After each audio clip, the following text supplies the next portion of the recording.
Hi hello. അപ്പം നമ്മുടെ വിഷുവിൻ്റെ third part പടക്കത്തിൻ്റെ മാത്രമാക്കി.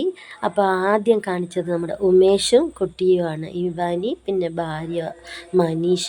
ഇത് നമ്മുടെ കിളീൻ്റെ വീട്, കിളീൻ്റെ ഭാര്യ അനിഷ. തൊട്ടപ്പുറത്ത് വീട്ടിൽ ഉമേഷ് പടക്കം പൊട്ടിട്ടുണ്ട്. സൗണ്ടൊക്കെ അങ്ങനെ തന്നെ വെച്ചിട്ടുണ്ട് കേട്ടോ. സൗണ്ടൊക്കെ ഇരിക്കട്ടെ, എല്ലാവരും കേൾക്കട്ടെ നമ്മൾ പടക്കം പൊട്ടിക്കുന്നതൊക്കെ. അല്ലേ, അതല്ല അതിൻ്റെ രസം. ഉമേഷിൻ്റെ വീട്ടിൽ പടക്കം പൊട്ടിക്കും, പിന്നെ ഞങ്ങളുടെ വീട്ടിൽ പടക്കം പൊട്ടിക്കും. നേരെ അപ്പുറത്ത് നമ്മുടെ ചുരുക്ക് നല്ല സ്നേഹമുള്ള ചുരുക്കാണ്, മാഷാ അല്ലാ, എപ്പോഴും ഇങ്ങനെ തന്നെ ഇരിക്കട്ടെ. പിന്നെ അപ്പുറത്ത് ഞാൻ പറഞ്ഞില്ലേ പോലീസ് രാകേഷ് കിളി, ഇത് അപ്പുറത്ത് മോടെ വീട്, ഇപ്പുറത്ത് വാസ് ചേച്ചിയുടെ വീട്, അപ്പുറത്ത് സുഗന്ധി ചേച്ചിയുടെ വീട്. ഈ കളി കണ്ട വീടുകളൊക്കെയാണ് ഇപ്പം നിങ്ങൾ കണ്ടത് കേട്ടോ. അപ്പോൾ നമ്മുടെ ചുരുക്കി ഇതാണ്. ഇനി അടുത്തത് നമ്മൾ വയ്ക്കും, പിന്നെ അടുത്തത് വയ്ക്കും, പിന്നെ കിളി വയ്ക്കും. അങ്ങനെ പിന്നെ അപ്പുറത്ത് മിഥുൻ്റെ സുഗന്ധി ചേച്ചിൻ്റെ മിഥുൻ വയ്ക്കും. ഓരോരുത്തരും ഇങ്ങനെ പടക്കം പൊട്ടിക്കും. ഇതിപ്പോൾ എന്താ റെയിൻബോ അങ്ങനെ എന്തോ ഒരു പുതിയ ഐറ്റം വന്നിട്ടുണ്ട് പറഞ്ഞു, അത് പൊട്ടിക്കുകയാണ്. പിന്നെ ഒരു പുതിയ മോഡലുകളൊക്കെ പ്രാവശ്യം എന്തൊക്കെയോ വന്നിട്ടുണ്ട്. ഓരോ പ്രാവശ്യം ഓരോന്ന് പുതിയത് വരുമല്ലോ അങ്ങനെ.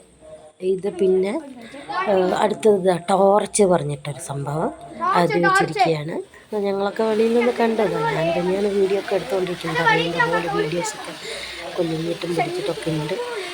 പണ്ടൊക്കെ വെക്കായിരുന്നു, ഇപ്പം ഒന്നും പടക്കം പൊട്ടിക്കാൻ തന്നെ ഇപ്പം പേടിയാണ്. ഇതടുത്തത് നമ്മുടെ നേഹ എന്താണ് ഔട്ട് പൊട്ടിക്കുകയാണ്. അപ്പോഴേക്കും ആരൊക്കെ അവിടെ പേടിപ്പിക്കുന്നുണ്ട്, ഒരു പേടിയുണ്ട്, എന്നാലും പൊട്ടിക്കുകയും ചെയ്യും. വേ കത്തിയിട്ടായാലും